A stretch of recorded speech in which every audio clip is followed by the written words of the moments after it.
Namah Shivaya, children. Welcome to the class 7th history, New Kings and Kingdoms. Earlier, we discussed about how was the empire emerged and kingdoms came up. So now we shall discuss in this class about administration in the kingdoms.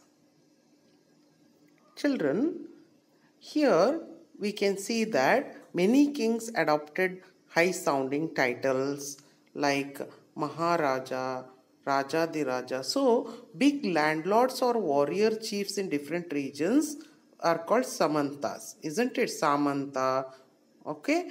Or another English meaning of this is subordinate to the existing kings, that is Samanta.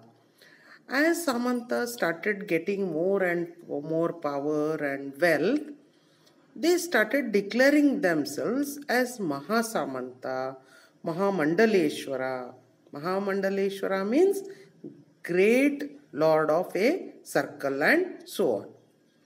So in this time you can see here Rashtrakutas were subordinates to Chalukyas in the Deccan. In the 8th century, Danti Durga overthrew his Chalukya overlord and performed a ritual called as Hiranyagarbha. Hiranyagarbha here, this ritual was done by Brahmanas for the rebirth of the sacrifice as Kshatriya.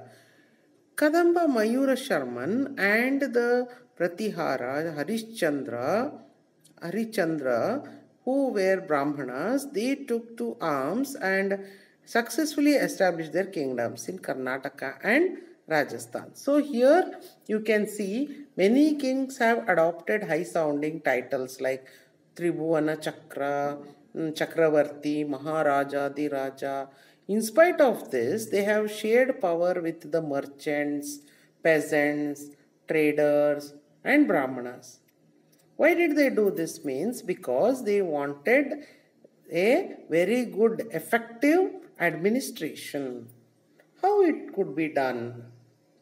So here, resources were obtained from the producers. So settlements of the peasants were known as Ur, and the Ur became prosperous with the spread of irrigation. Irrigation became more popular in agriculture. Groups of such Ur, that is villages, formed a larger unit called Nadu. Rich farmers of the Vellala caste exercised considerable control over the affair of the Nadu. Chola kings gave some titles like Muvenadavelan, Arayar, and entrusted them the important offices of the states. There were types of land also. Velanvagai, land of an non-peasant proprietors. Then Brahmadeya, land gifted to Brahmanas. Then Shalabhoga, land for the maintenance of a school. Devadana, land gifted to the temples.